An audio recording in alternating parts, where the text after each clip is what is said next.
کہ یہ مبارک دن آپ کے لیے اور آپ کے پیاروں کے لیے امن، خوشحالی اور خوشیاں لائے۔ اللہ آپ کی دعاؤں کو قبول فرمائے اور آپ کو اپنی بخشش اور رحمت عطا فرمائے، آمین۔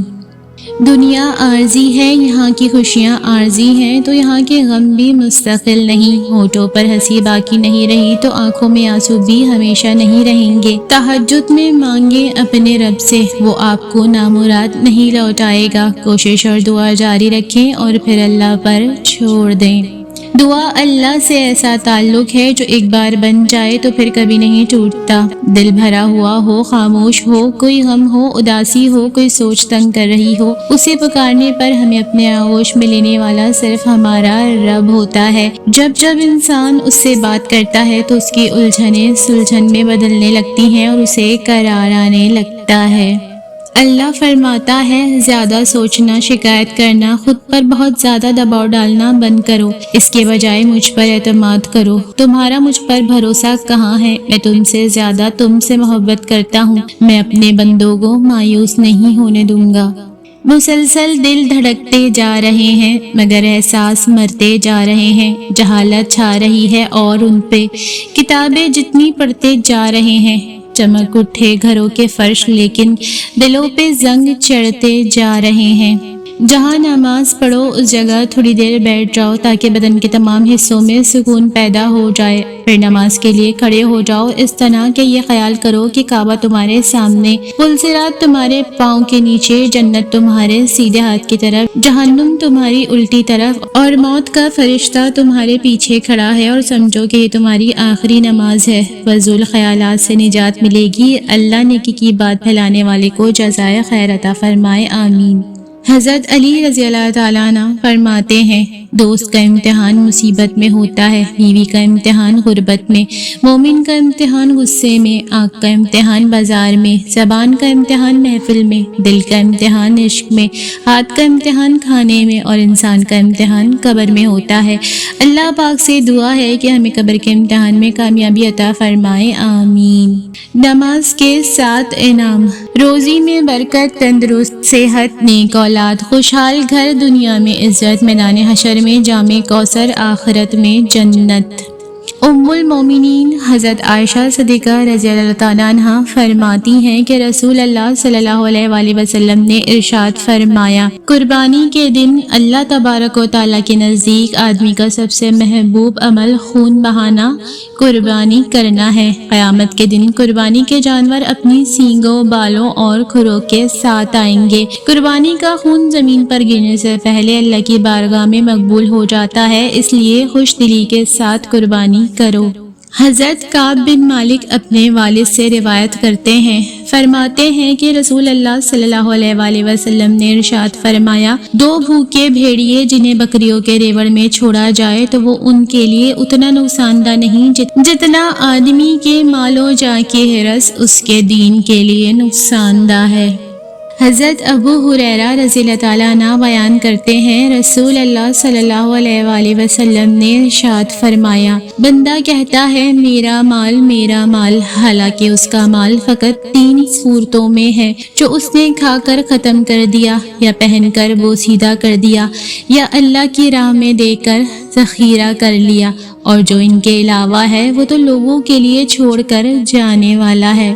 حضرت عبداللہ بن عمر رضی اللہ تعالیٰ عنہ فرماتے ہیں کہ ایک دن رسول اللہ صلی اللہ علیہ وآلہ وسلم نے اپنے صحابہ سے ارشاد فرمایا، سبحان اللہ و بحمدہ کہا کرو، جس نے یہ کلمہ ایک بار کہا اس کے لیے 10 نیکیاں لکھی جائیں گی، اور جس نے 10 بار کہا اس کے لیے 100 نیکیاں لکھی جائیں گی، اور جس نے 100 بار کہا اس کے لیے 1000 نیکیاں لکھی جائیں گی، اور جو زیادہ کہے گا اللہ اس کی نیکیوں میں بھی اضافہ فرما دے گا، اور جو اللہ سے بخشش چاہے گا اللہ اس کو بخشش دے گا۔ جمعہ مبارک۔ اللہ آپ کی ہر مشکل آسان فرمائے، اللہ آپ کی ہر دلی خواہش اور تمنا پوری کرے، اللہ آپ کو صحت تندرستی والی لمبی عمر عطا کرے، اللہ آپ کی زندگی خوشیوں سے بھر دے، حج بیت اللہ کی سعادت نصیب فرمائے، آمین یا رب العالمین۔ اللہ کی محبت۔ میں سمجھ گئی ہوں کہ میرے دل پر حق صرف اللہ کا ہے۔ اللہ سے بڑھ کر کسی کی محبت اس دل میں ہونا کبھی مجھے سکون نہیں دے سکتی۔ میرے سکون کا مرکز صرف لافانی ذات ہے۔ فانی مخلوق میرے دل کو راس ہی نہیں آتی۔ حد سے بڑھ کر غیر اللہ کو دل میں مقام دینا مجھے توڑ دیتا ہے، خود سے ہی بیزار کر دیتا ہے۔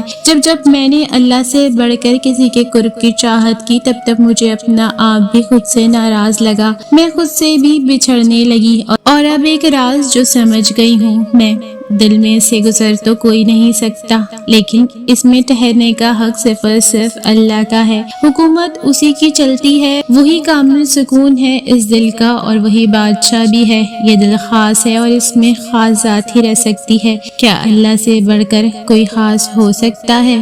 مجھے پورا قرآن مسحور کرتا ہے، کبھی حوصلوں کی دوڑ تھما کر مجھے آگے بڑھنے کی تحریک دیتا ہے، کبھی صبر کی تلقین تو کبھی شکر کی نصیحت۔ میں جب اداس ہو جاؤں تو یہ آیتیں مجھ سے سرگوشیوں میں کہتی ہیں، اور اللہ کی رحمت سے نا امید نہ ہونا، یہ آیت پڑھ کر مجھے رشک آتا ہے خود پر۔ بے شک میرا رب میرے ساتھ ہے، شکر الحمدللہ رب العالمین۔ جو کہانی تہجد تک پہنچ جاتی ہے وہ کبھی ادھوری نہیں رہتی۔ چاہت سے نصیب تک کا جو فاصلہ ہے وہ بس تہجد کی ایک دعا کا ہے۔ تہجد میں بہنے والا ہر آنسو اللہ سے کن کہنے کی سفارش کرتا اور پھر آپ کا صبر خوشیوں میں بدل دیا جاتا ہے، آپ کا ہر انشاءاللہ الحمدللہ بن جاتا ہے۔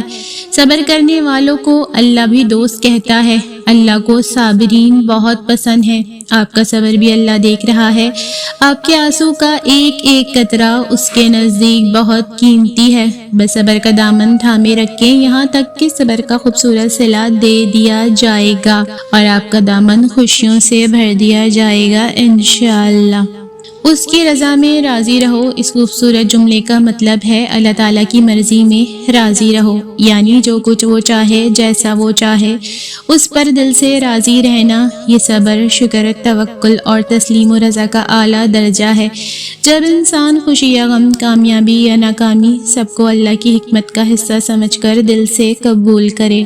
غم زخم ہوتے ہیں، لوگوں کی باتیں زخم ہوتی ہیں، محرومیاں زخم ہوتی ہیں، گناہ زخم ہوتے ہیں، مایوسی زخم ہوتی ہے، اور ان سب زخموں کو ہیل کرتا ہے قرآن پاک۔ یہ اللہ کا کلام ہے، کوئی معمولی چیز نہیں، یہ آسمانی مرہم ہے، یہ اللہ کی طرف سے شفا ہے۔ مومنوں کے لیے اس کو چھوڑ کر کہاں سے شفا ملے گی، کہاں سے سکون ملے گا؟ اگر اس کو ہم تھام لیں گے تو اللہ ہمیں تھام لے گا۔ میں اللہ کو نہیں مانتا۔ سنو، ایک آدمی نائی کے پاس بال کٹوانے گیا۔ نائی کہنے لگا میں اللہ کو نہیں مانتا۔ آدمی نے پوچھا کیوں؟ نائی بولا سڑک پر نکل کر دیکھو کتنے تباہ حال لوگ ہیں، اگر اللہ ہوتا تو ایسے نہ ہوتے۔ آدمی بال کٹوا کر باہر نکلا تو ایک بکھرے والوں والا آدمی دیکھا، وہ واپس آیا اور کہا دنیا میں کوئی نائی نہیں ہے۔ نائی نے کہا میں موجود ہوں۔ آدمی نے کہا نائی ہوتے تو اس شخص کے بال ایسے نہ ہوتے۔ نائی بولا مسئلہ یہ ہے کہ لوگ نائی کے پاس نہیں آتے۔ آدمی نے کہا اسی طرح اللہ موجود ہے مگر لوگ اللہ کی طرف نہیں آتے۔ اگر لوگ اللہ کی طرف آئیں تو اللہ ضرور ان کے حالات بہتر فرمائے۔ نتیجہ اللہ ہمیشہ موجود ہے، ہمیں صرف اس کی طرف رجوع کرنا چاہیے۔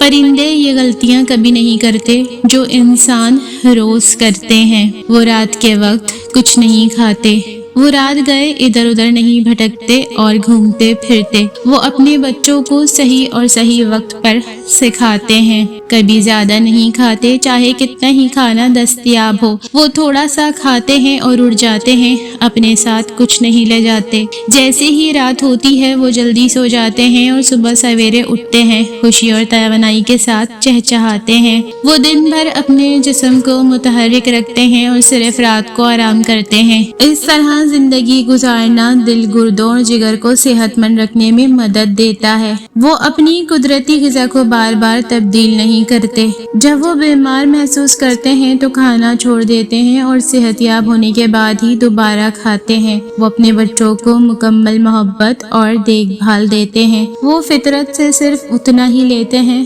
جتنی انہیں واقعی ضرورت ہوتی ہے۔ ہم ہمیشہ نعمتوں کو اپنی نیکیوں کا انعام سمجھتے ہیں اور مصیبتوں کو گناہوں کی سزا۔ اس دنیا میں جزا بہت کم ملتی ہے اور اس میں امتحان بھی ہوتا ہے۔ نعمت شکر کا امتحان ہوتا ہے اور مصیبت صبر کا۔ اور جب آپ کو لگے کہ اللہ کی مدد، اللہ کا جواب نہیں آ رہا، تو اپنے صبر کو مضبوطی سے تھام لینا، کیونکہ آزمائش جہاں برداشت سے زیادہ ہو جاتی ہے وہیں سے کوئی نہ کوئی معجزہ ہو جاتا ہے۔ رسول اللہ صلی اللہ علیہ وآلہ وسلم نے فرمایا، 3 باتوں پر میں اللہ کی قسم کھاتا ہوں، صدقہ دینے سے آدمی کا مال کبھی کم نہیں ہوتا۔ اپنے اوپر ہونے والے ظلم پر اگر کوئی شخص صبر کر لے تو اللہ تعالیٰ اس کی عزت میں اضافہ فرما دیتا ہے۔ جو آدمی لوگوں کے سامنے ہاتھ پھیلانے لگے، اللہ تعالیٰ اس پر غربت کا دروازہ کھول دیتا ہے۔ اے ایمان والو، جب جمعے کے دن نماز کے لیے اذان دی جائے تو خرید و فروخت چھوڑ کر اللہ کے ذکر کی طرف دوڑو، یہی تمہارے لیے بہتر ہے اگر تم جانو۔ دعاؤں میں تاثیر آپ کی طلب سے آتی ہے اور تاخیر آپ کی بہتری کے لیے ہوتی ہے۔ جو قدر کرنا جانتا ہے جان کی، امان کی، رشتوں کی، دولت اور وقت کی، ہدایت کی، اس کے اوپر اور نیچے کے راستے کھلتے رہتے ہیں اور وہی اس کی ڈھال بن جاتے ہیں۔ جو ہے اس کی قدر کیجئے، پھر جو نہیں ہے وہ نہ آپ کو ڈرائے گا نہ غم زدہ کرے گا۔ اللہ آہستہ آہستہ دنیاوی سہاروں کو آپ سے الگ کرتا ہے، اس لیے نہیں کہ آپ بے سہارا ہو جائیں، بلکہ اس لیے تاکہ آپ کو رب کا سہارا صاف اور نمایاں نظر آنے لگے۔